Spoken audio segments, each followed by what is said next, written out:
guys, welcome back to We Should Talk, a pop culture interview series from In the Know.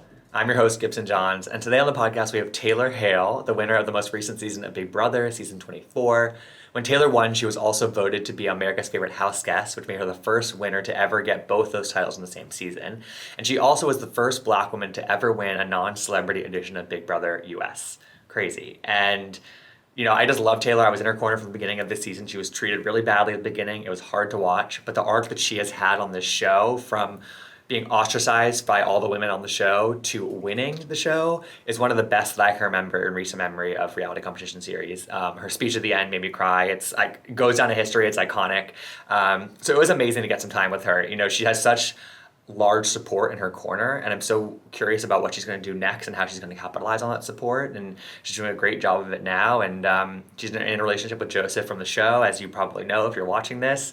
And she's living the best life right now, and I want her to continue to be able to do that. So I want her to find an avenue that can keep her in the public eye and keep her voice out there, because she's such a great perspective on things. And I just love chatting her ear off about all things Big Brother 24, how she went about rewatching the show and piecing together her arc on it. You kind of got into everything, and I just love getting some time with her. So keep listening for my interview with Taylor Hale from Big Brother, the winner of season 24. And please rate, review, and subscribe to We Should Talk on Apple Podcasts or wherever you get your podcasts.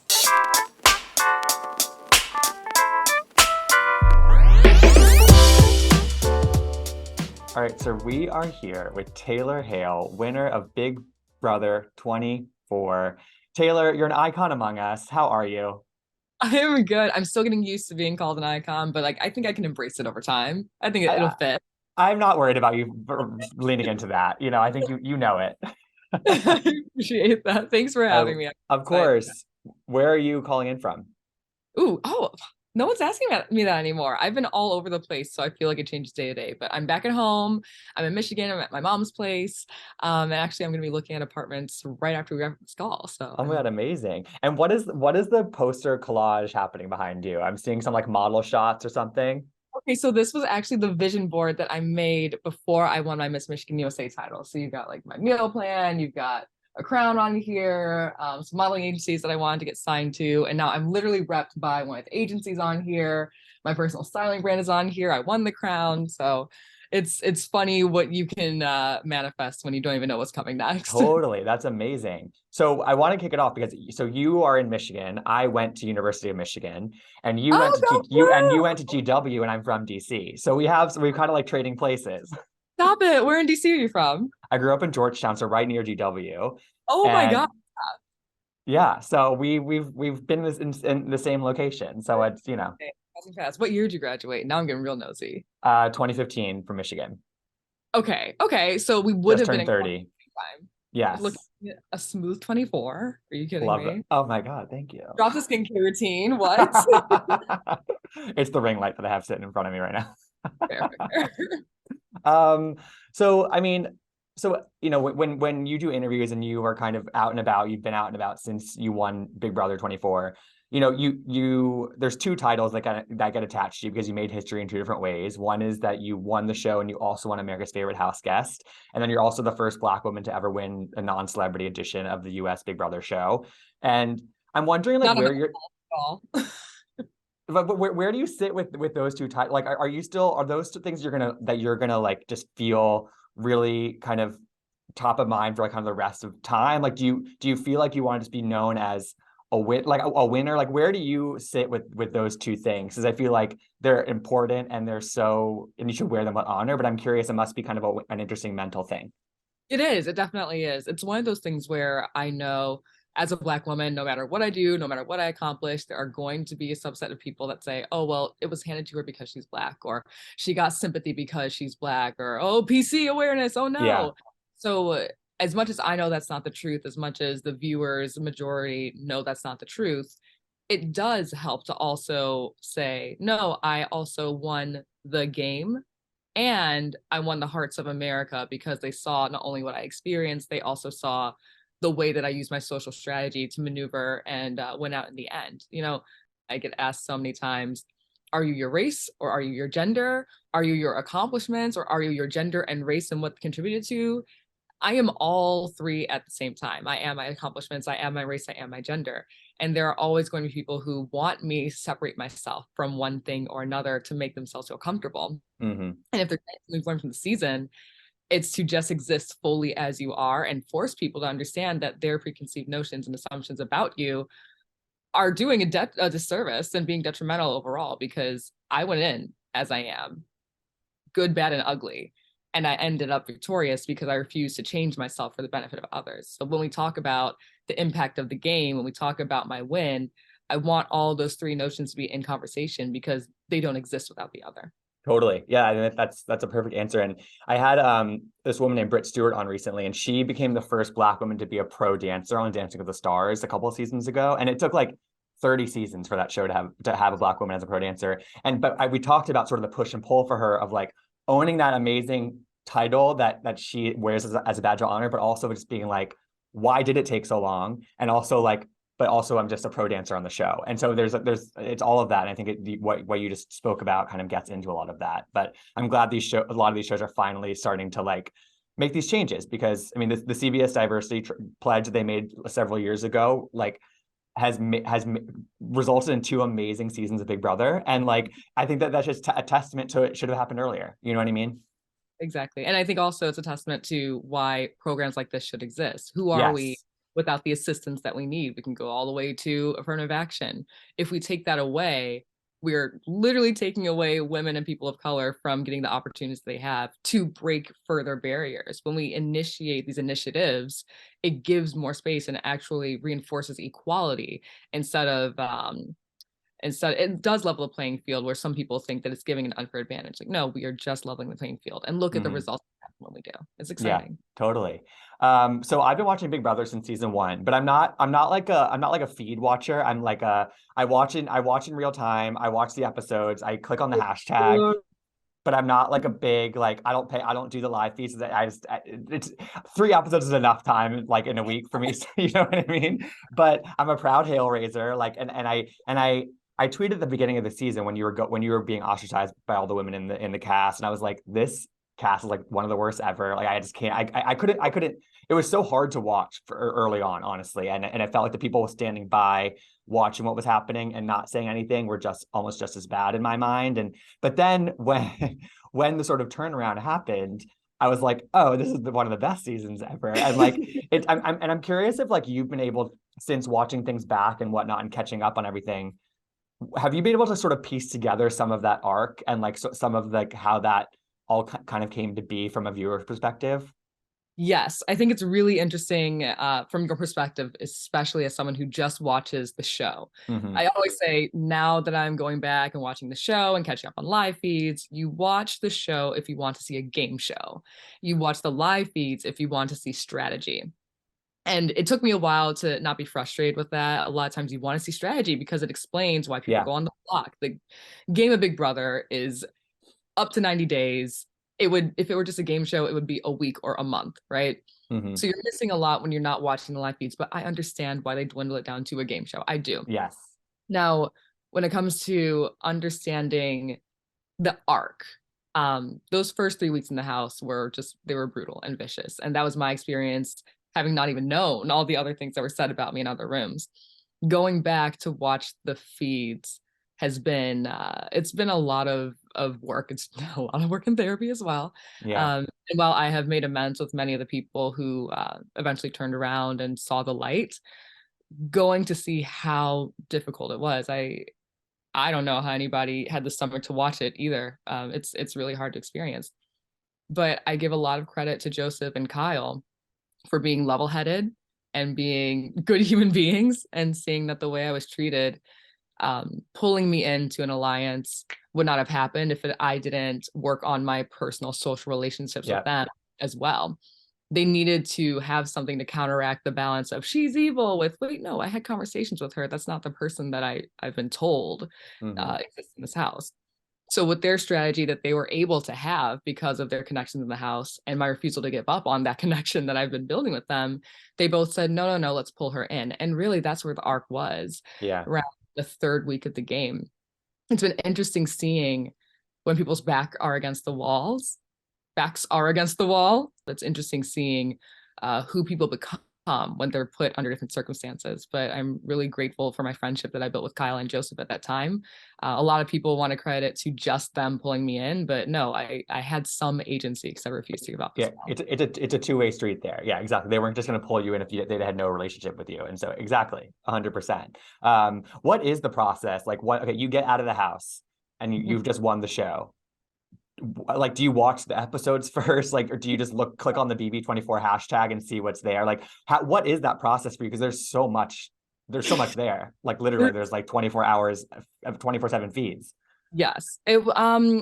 For me in particular, it was very interesting, right? So the arc of Taylor Hale, the story of Taylor Hale in the game is very unique compared to other seasons. So, yes, I am walking out to fanfare, but I can't say exactly what the number was, but I've been told what the vote was for America's Favorite Player. It blew every other season vote in total out the water. Not surprised. But so the fanfare that I received, the attention that I got is so much different for so many different circumstances compared to anybody else. There were people, fans who were jailer stands to Hale raisers. There were people who made compilations for every single person and every bad thing they said about me in the house. Oh my God. And blew up my Twitter saying, just so you know, when you're ready, go through this thread. I was like, okay, let me sit on this. Yeah, I have a lot of prep. Yeah, we need some space between now and then. Exactly. Do. And even I'm sure you saw, like, I hugged Daniel on finale night. The first thing I said to him on feed was or on the live show was no bad blood, and I gave him a hug. You know what makes it really easy? $800,000 and confetti falling on your head. Bada boom. Exactly. So yeah, you walk out the house and you want to see everything, but you also just want to connect with the people you had this crazy experience with. And Todrick Hall was kind enough to open up his home while he was out of town. So I stayed there. I got to know some of my house guests on a personal level. We actually watched a couple episodes together, the safe episodes, the finale and the clip show. We watched those together. Love it. So we had a cool time dipping our toes into the experience. But once the numbers started to dwindle, I said, okay, let me start diving into the show. Joseph and I watched a few together on live feeds. And then once we got to my HOH, we started to pull it back because that's when things hit the fan again. Totally. Wait, so you were in Todrick Hall's house. He wasn't there, and but people from your season were there staying with you? Yeah, it was just like, I was so surprised because of what I thought he was based on Big Brother, Celebrity Big Brother. Yeah. But he was so kind, literally opened up his home the night of finale. I was told not to leave my room because I had press to do the next morning. I snuck out. There we go. I snuck out, went to the after party. And he tapped me on the shoulder and said, hey, I'm going out of town, but you can take the master bedroom, spread out, like move in. This can be all your space for the next few weeks. And you have free reign over whoever you want to stay here. So I just said, okay, if the cast wants to stay here, there's plenty of bedrooms. I'm not going to say no to people chasing opportunities. And we got to go to the Cameo house together. We all got to have dinners together, watch episodes together. We call it like the Big Brother rehab halfway house.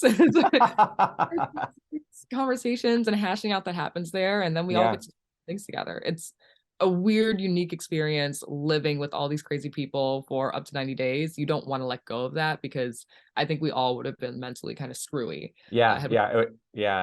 And you kind of got also the jury house experience as well, honestly. A little bit. I didn't have to get the jury house experience. Exactly. And you also hung out with the cookout that first night, right? At Todrick's house. They really embraced me. I mean, they went to bat for me. They took some house guests in separate rooms and said, this is what you did and this is what you need to own up to. So they really opened up the door for conversations I needed to have that I didn't know I needed to have. I'm in a group chat with them too. I hang out with them all the time. So I got really close with the people that inspired me to even get in the show. That's so nice. So I watched an interview you did, I think right after you won. Either the next day or that night or something. And am I correct in saying that you had just watched that one season, or that was your sort of entree into Big Brother? Can you explain sort of your history with watching? Sure. I think it gets a little fumbled up because in the house I said, oh, I only watched the one season, and then I started talking about other seasons, but not really knowing a lot about other seasons. So the short of it is I watched Big Brother 23 after hearing through media and press about the cookout. So I went back, started the season, and then caught up maybe like a few weeks into the game and started watching in real time. I stopped once the cookout made it to final 6, and then I came back for for finale night. So I was like, I don't want to see the black people turn on each Oh other. my God. So then once I I got love it. recruited to the show, I said, I should probably figure out what I'm actually getting into. And that's when I went back and binge watched as much as I could. Okay, love it. And have you been able to connect with other Big Brother? I mean, I feel like a lot of these reality shows, it's sort of this kind of big group that you're a big part of now. So what's that kind of like, and who have you kind of struck up most kind of strong connections with?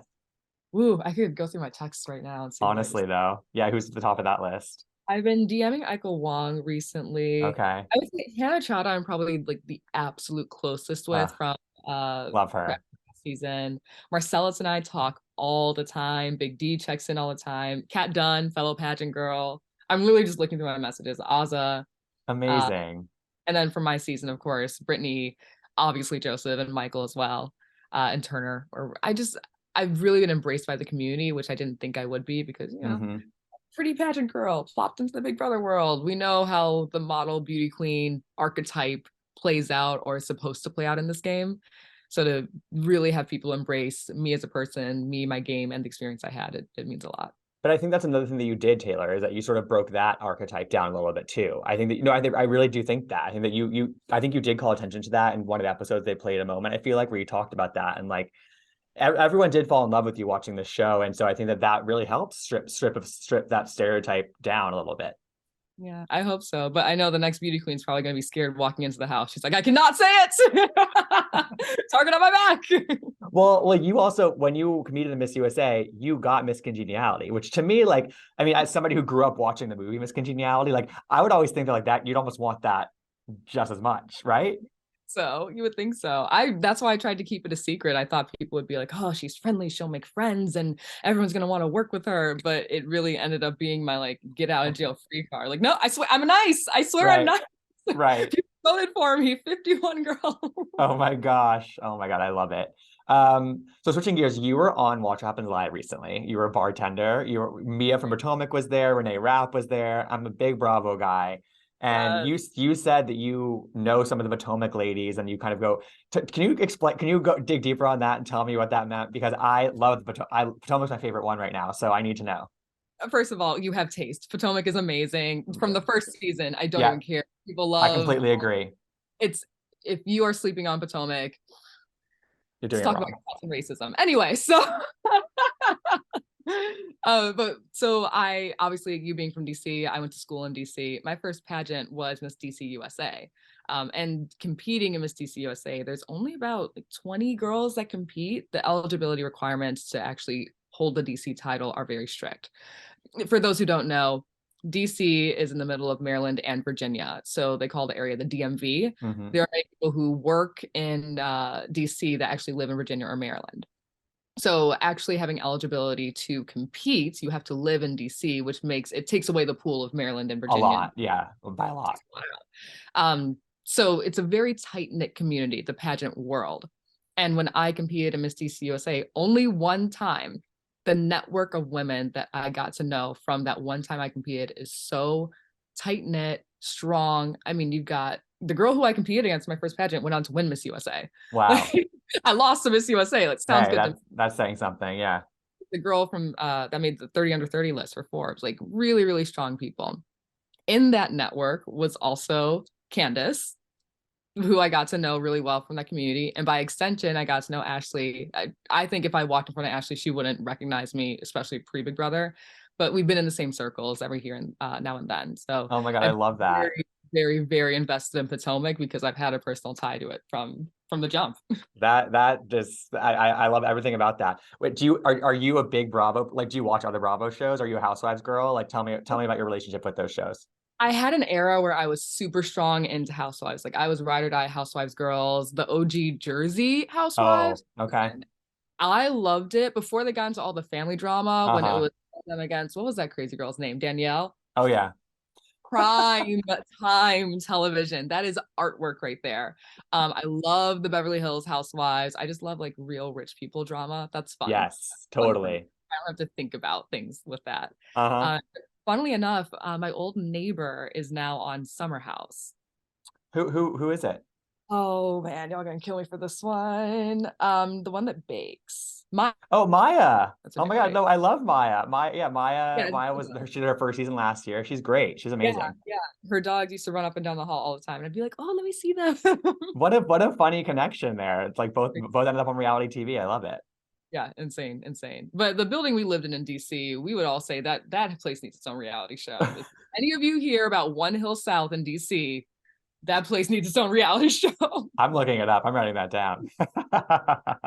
And I feel like you've also been able to, like, just judging by some of the comments you've gotten on Instagram and things, you've been able to like connect with people from other reality shows. Like it's kind of this broader community as well, almost. Like I feel like there's other people who watch this show who kind of like just came out as fans of you, and who are some of those people that you've been able to kind of randomly connect with?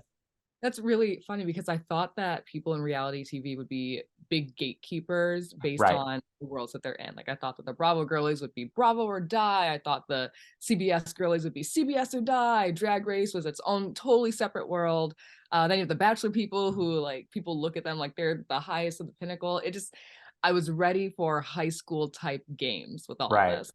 But coming out, I've been so intensely embraced by all these different networks, which is so funny. So the Drag Race girls have been all in my DMs from Canada to US. I got Shea Coulee, Wow. which blew my mind because I mentioned her and how much I love her on the show. A star. Lemon in Canada has DM'd me. They're like, oh my You God, met Simone. You met Simone recently. I met Simone recently. Simone recognized me before, like my back was to her, and she tapped me, spun me around, and was like, "I love you." I mean, hello. And then I know a few girls from the Bachelor world. So Victoria Paul from a few seasons ago, Susie Evans is a good friend. Those are, more pageant to reality show Yeah. pipeline. What else? I met Shayna at an event a few weeks ago from Vanderpump Rules. Oh my God. Yeah. Yeah. Yes. Like it's just been all these other networks that are either fans, massive fans of Big Brother, or just have been exposed to it now. It's so unique and crazy to have Yeah. these conversations with people that I've watched for years. And that's something that you really, I feel like, just there's no grasp that you can get on that until you're in the position that you're in right now. Yeah. There's just like nothing. Yeah. There's nothing that can prepare you for that, I feel. Not at all. Yeah. Imagine like you live your daily life, and then someone sends you a DM and says, "Hey, what do you think about this?" And all of a sudden you're sequestered for 82 plus 12. Like that's how long I was gone altogether. And then you walk out not knowing what the world is like, and you have $800,000, amazing fanfare. It's literally for me, it felt like an overnight sensation, and it's different to navigate, but people say all the time, like, oh, your life is so different, or you're so famous, and you're this and that. But I'm still stuck in the person that I was before all of this. I just have a little more attention now. Yeah. Yeah. And you said on Watch Women's Live, which I loved, you were like, I'm really popular right now and I'm leaning into it. And I think that that's the only way to really go when you're in your position. But I'm wondering how are you thinking about going forward? Because like it's almost like when you win a pageant, you have a year before sort of like the new cast of characters comes in for Big Brother next summer. So how do you kind of see yourself continuing to capitalize on this kind of huge platform that you have now, on the attention that you have now? Do you want to go on another show? Do you want to start something new? Like, how are you thinking about that? Yeah, I don't think I'm another show type of girl because it just doesn't feel like my character. I think, look, obviously I found the love of my life. Like I'm not going on a dating show, but also these competition shows, it's just not for me. I also would Why prefer. do you think that? Why do you think that's not for you? Just tell you how the Big Brother experience was. You try living in a twin size bed in the coldest room you've ever been in your entire life. Like I saw the setup on the challenge. They were in a massive Oh warehouse no, in that a was bleak. size Yeah. bunk bed. I was like, no, I'm not doing it again. I will never ever do that again. I think Joseph would crush it, but I'll cheer at He home from. would. He totally would. But I'm someone who thinks long term, and you're right. It is just like a pageant. You pass the crown to the next person. I will pass the crown, a winner and American Spirit player, on to the next winner next year.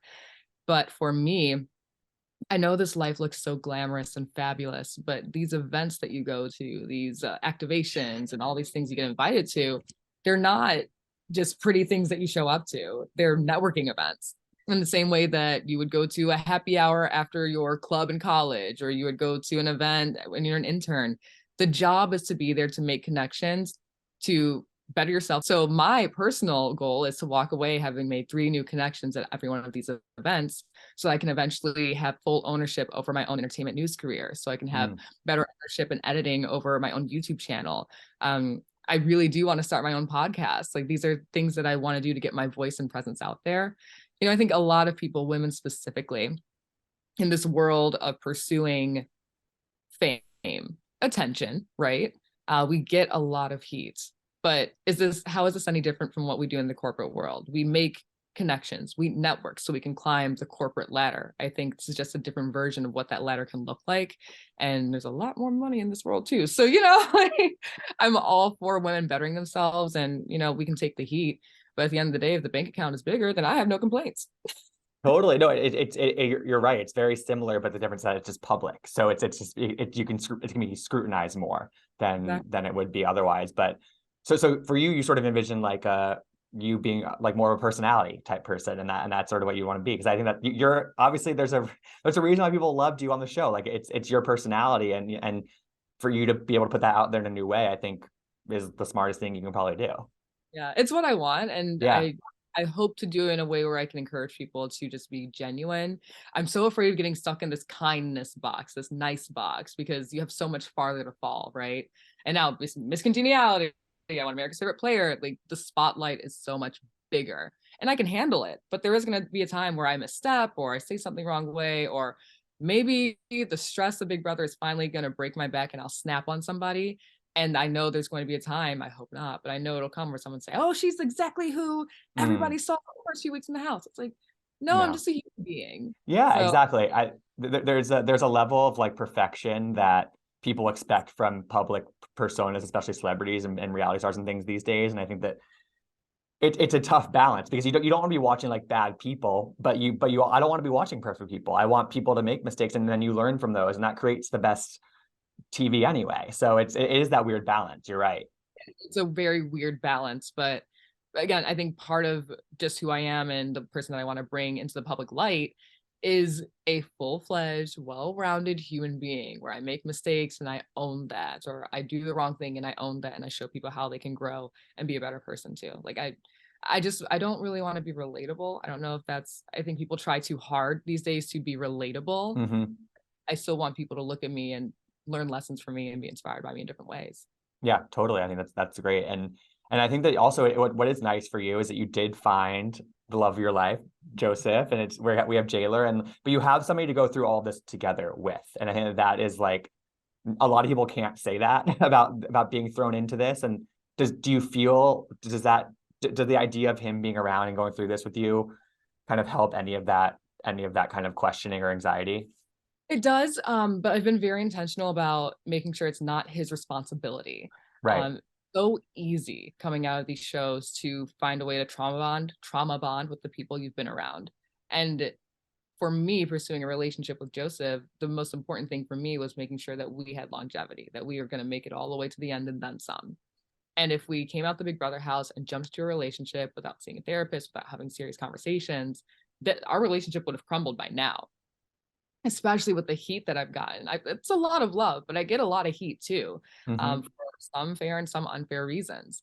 And I can't turn to my partner and word vomit and expect him to be responsible for all of that. That doesn't make any sense.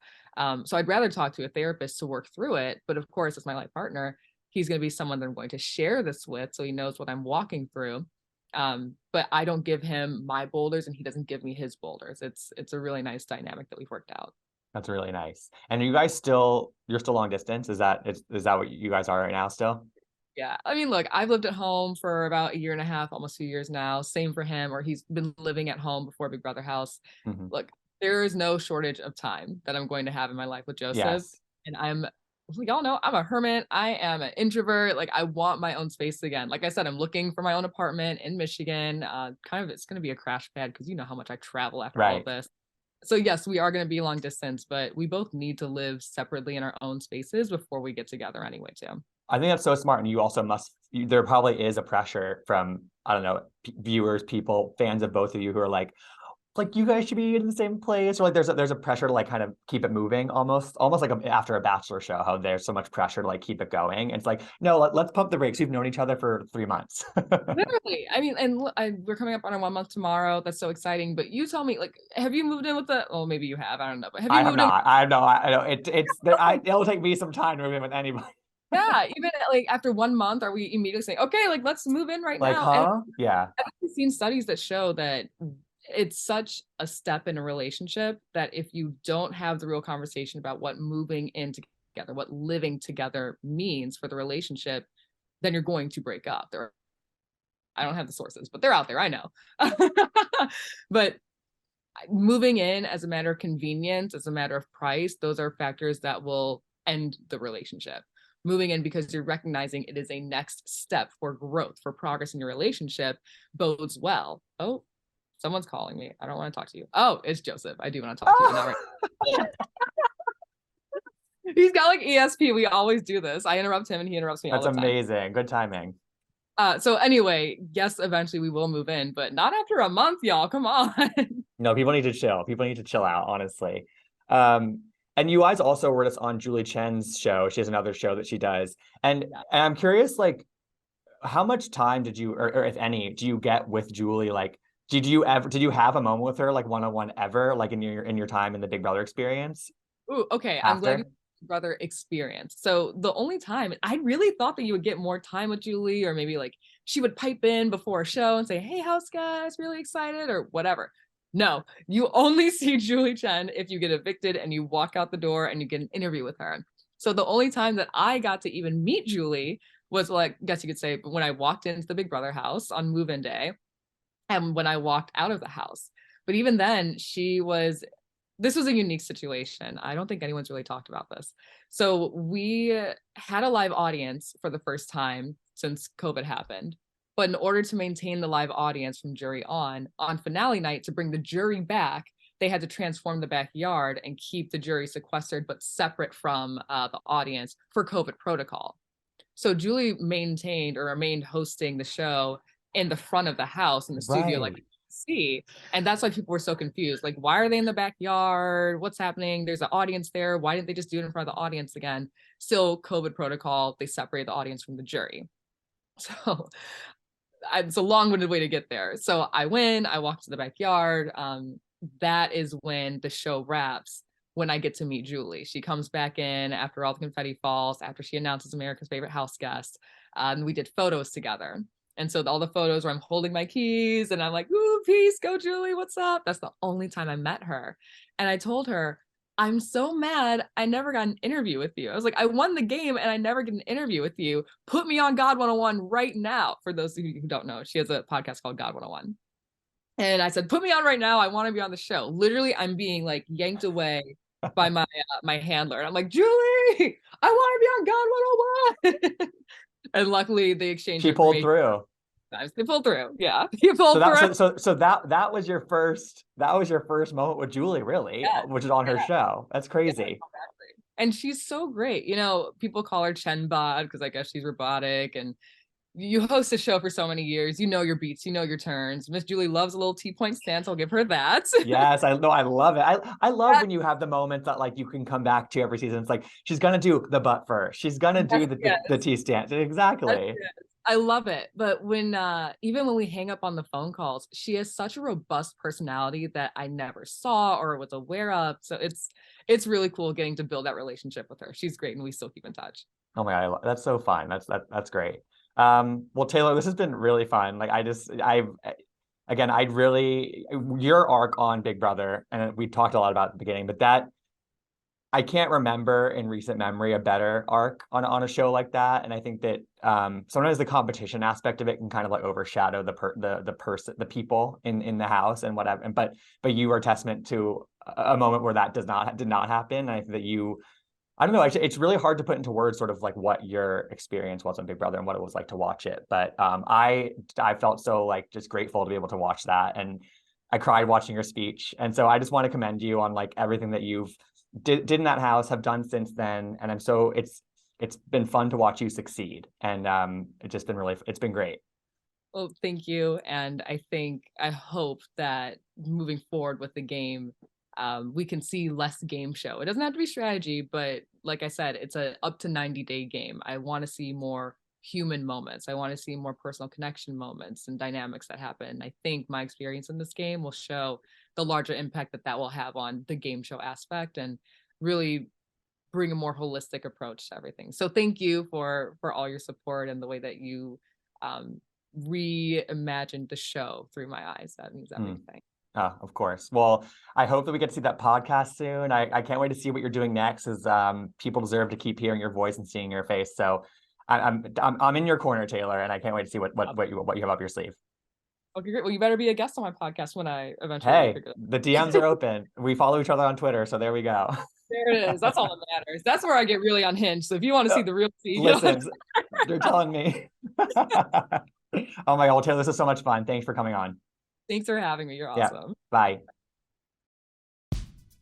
Thanks for tuning in to We Should Talk. I hope you enjoyed the interview. You can find out more about In the Know at intheknow.com. You can follow me, Gibson Johns, at Gibsonoma on Twitter and Instagram. And you can listen to all of our interviews, past and future, by searching We Should Talk wherever you get your podcasts. Hope to see you next time.